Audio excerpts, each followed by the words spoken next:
여러분 반갑습니다. 오늘도 새벽 돌베개에 나오신 모든 성도님들을 주님의 이름으로 환영합니다.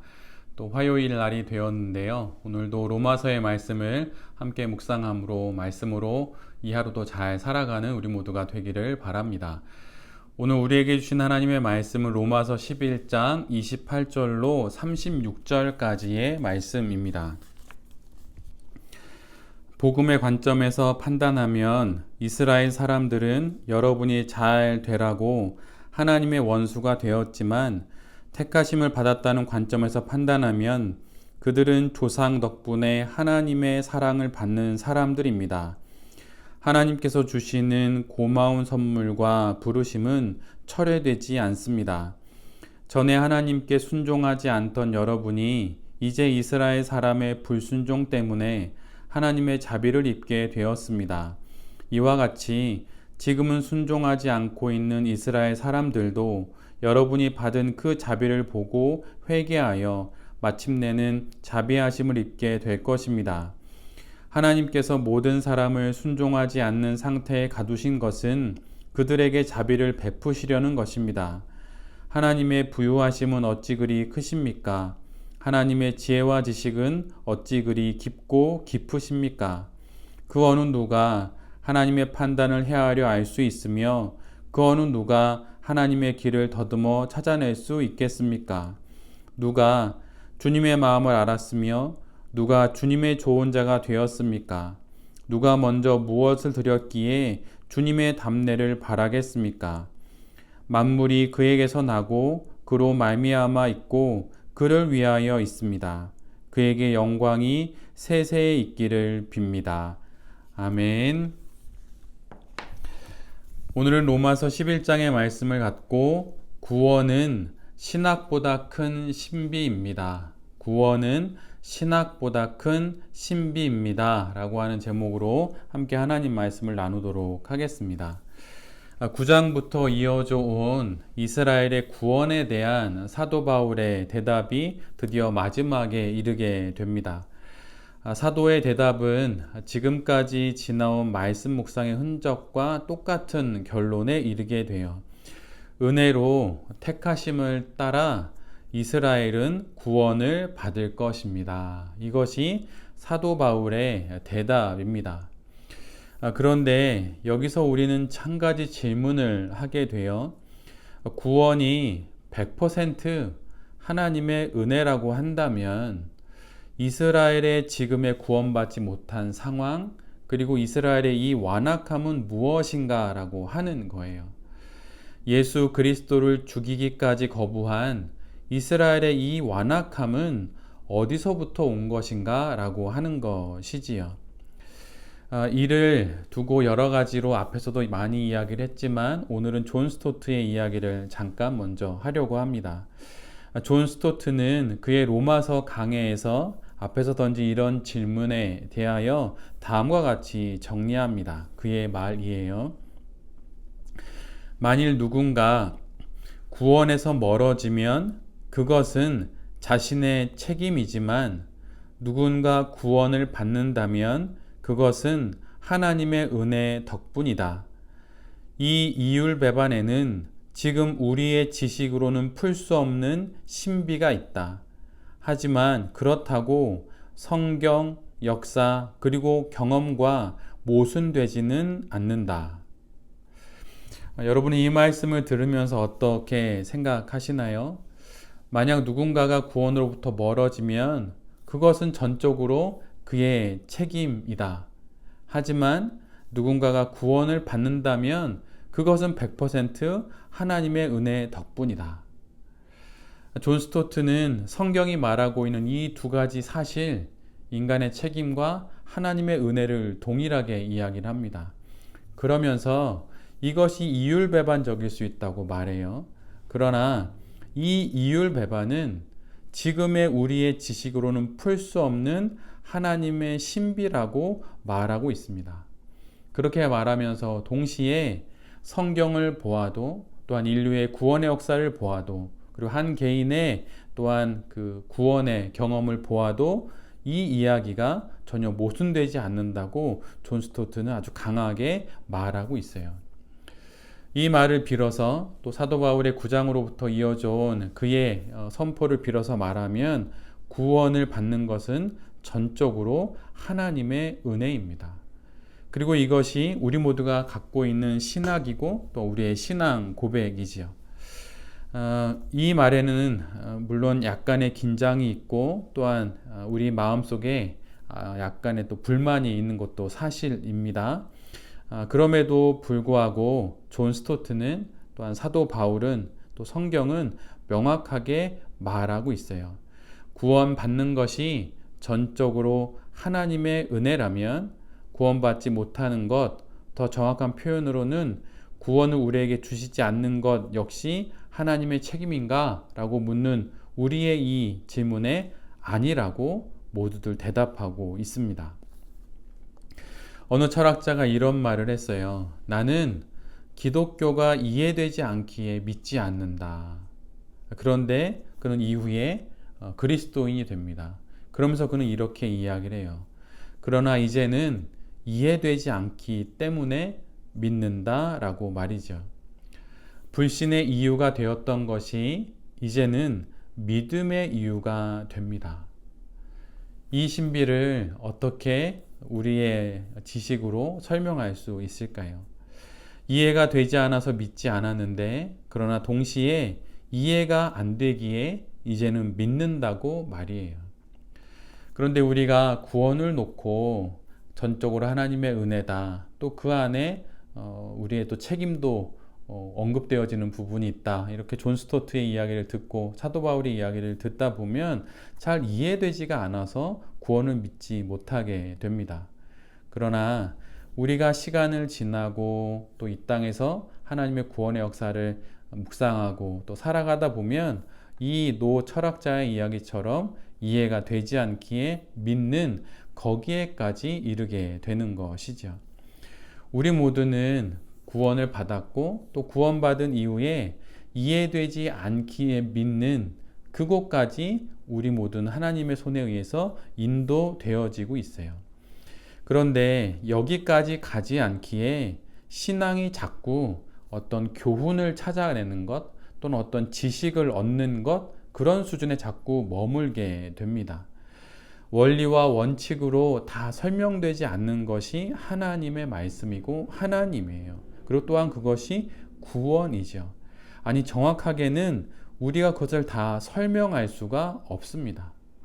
그래서 설명할 수 없고 또 이해되지가 않으니 그냥 대충 교훈과 또는 어떤 지식으로 하나님에 대한 이해를 그 정도 선에서 그냥 마무리 지으려고 하지요. 그러나 하나님께서는 우리를 이 원리와 원칙 또 교훈과 지식으로 멈추어 버리려고 하는 우리의 신앙을 이끌고 더 깊은 곳으로 우리를 데려가십니다. 물론 신앙 안에는 교훈적인 내용이 있고 고상한 지식적인 내용들이 분명 있지요. 그러나 거기보다 더 깊은 것도 있어요. 사실 이 부분을 잘 설명해 주고 있는 것이 욥기 말씀입니다. 욥기는 우리가 읽다 보면 권선징악의 말씀으로 선을 베풀면 당연히 좋은 게 돌아오고 악을 또 베풀면 또 당연히 안 좋은 대가가 돌아와야 된다고 생각을 하는데 욥기는 그런 게 전혀 맞아 들어가지 않는 말씀입니다. 즉 인과관계로 이해하는 그런 하나님이 아닌 분을 만나게 돼요. 그런데 바로 그곳으로 하나님께서 우리 모두를 이끌어 가시는 거예요. 다 이해되지 않는 그 너머에 있는 하나님을 향해 우리가 아직 가야 할 길이 멀리 남아 있습니다. 말 그대로 갈 길이 먼 것이에요. 그래서 하나님께서는 우리에게 이 갈 길이 먼 그 길을 걸어갈 수 있도록 우리에게 시간을 주시고 또 우리에게 여러 과정들을 허락해 주시는 것이죠. 바로 이 과정과 시간이 곧 우리의 이 사연 많은 인생이 되는 거예요. 그 인생을 살아가면서 그 삶 속에서 존 스토트의 그 말을 깨닫게 되고 사도 바울의 그 말을 알게 되고 결국은 우리가 하나님을 믿게 되는 것입니다. 그래서 구원은 인간의 신학보다 큰 하나님의 신비인 거예요. 그 신비 안에 하나님의 구원이 있는 것입니다. 그래서 사도 바울은 이런 이야기를 한 이후에 맨 마지막 뒷부분에 이방인인 로마의 교인들에게 이렇게 말하고 있어요. 높은 마음을 품지 말고 도리어 두려워하라. 한마디로 말하면 이방인인 너희들이 구원을 받았지만 그것을 놓고 교만하지 말고 자만하지 말라고 하는 거예요. 그러면서 사도 바울은 모든 이들이 구원을 받을 것이라고 명확하게 이야기를 합니다. 그런데 여기서 또 조심해야 할 것은 이것이 소위 말하는 보편 구원론을 말하는 것은 결코 아니에요. 또다시 긴장되는 그런 부분인 것이죠. 하나님께서 택하신 자들은 모두 구원을 받는다라고 하는 것이지 그냥 모두가 다 구원을 받는다 이런 것을 뜻하는 것은 아닙니다. 여기서 또다시 긴장이 생기죠. 그러나 하나님의 이 구원을 오늘 본문 29절은 이렇게 말하고 있어요.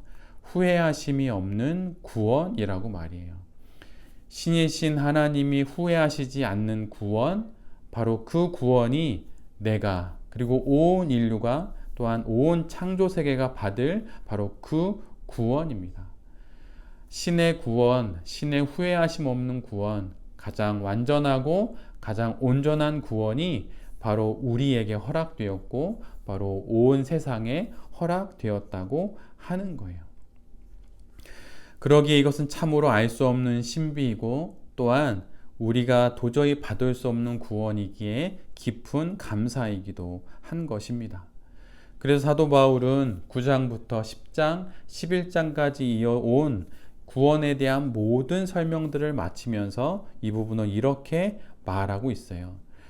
깊도다 하나님의 지혜와 지식의 풍성함이여 그의 판단은 헤아리지 못할 것이며 그의 길은 찾지 못할 것이로다. 누가 주의 마음을 알았느냐? 누가 그의 모사가 되었느냐? 누가 주께 먼저 드려서 갚으심을 받겠느냐? 메시지는 이 부분을 조금 더 우리의 귀에 잘 들어오게 이렇게 번역합니다. 한번 잘 들어보세요. 이 비할 데 없는 하나님의 엄청난 관대하심과 깊고 깊은 지혜, 우리는 결코 다 이해하지 못하며 다 헤아려 알 수도 없습니다. 하나님을 설명할 수 있는 이 누구입니까? 그분께 하실 일을 아뢰 수 있을 만큼 똑똑하니 누구입니까? 하나님이 조언을 구하시는 이 누구며 그분께 도움이 될 사람이 누구입니까? 그러기에 구원을 받았다면 그 구원에 대해서 교만하지 말라고 말하는 거예요. 그리고 누군가가 구원받았다, 구원받지 않았다 이렇게 말하지도 말라는 것입니다. 너는 다 알지 못한다. 이것이 바로 사도 바울이 이스라엘의 구원을 이야기하면서 우리에게 권면하는 그의 말입니다. 우리는 하나님의 이 택하심과 구원의 은혜에 대한 신비를 다 알지 못합니다. 그러기에 이미 구원받은 우리는 오늘을 신실히 또한 겸손히 살아야 하는 것이에요.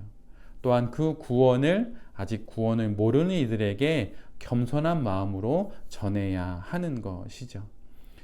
하나님이 십자가의 사건과 부활로 우리에게 주신 구원은 정말 위대한 것입니다. 그리고 이 구원은 하나님이 이루신 거예요. 이 사실을 알고 교만하지 않고 또한 겸손히 또한 포기하지 않고 구원 이후에 이 현실들을 우리 모두가 잘 살아가야 할 것입니다. 이 구원의 위대함을 알고 또 구원의 소중함을 알고 그 구원의 신비를 알고 구원 이후의 삶을 담대하게 또한 차분하게 또한 침착하게 잘 살아내는 새벽 돌베개의 모든 성도님들과 이 말씀을 전하는 제 자신이 될 수 있기를 간절히 기도드립니다. 아멘. 제가 기도하도록 하겠습니다. 주님, 로마서 9장부터 11장까지 이어진 로마 교인들이 가진 의문에 대한 당신의 답을 들었습니다. 결코 취소될 수 없는 당신의 우리를 향한 구원이 우리가 아닌 당신의 주권 안에 있음을 믿습니다. 우리는 당신께 이미 받아들여졌음을 믿습니다. 그러니 이 현실 속에서 내 자신의 삶을 당신과 함께 영광되이 살아갈 수 있도록 주여 우리를 도와 주시옵소서.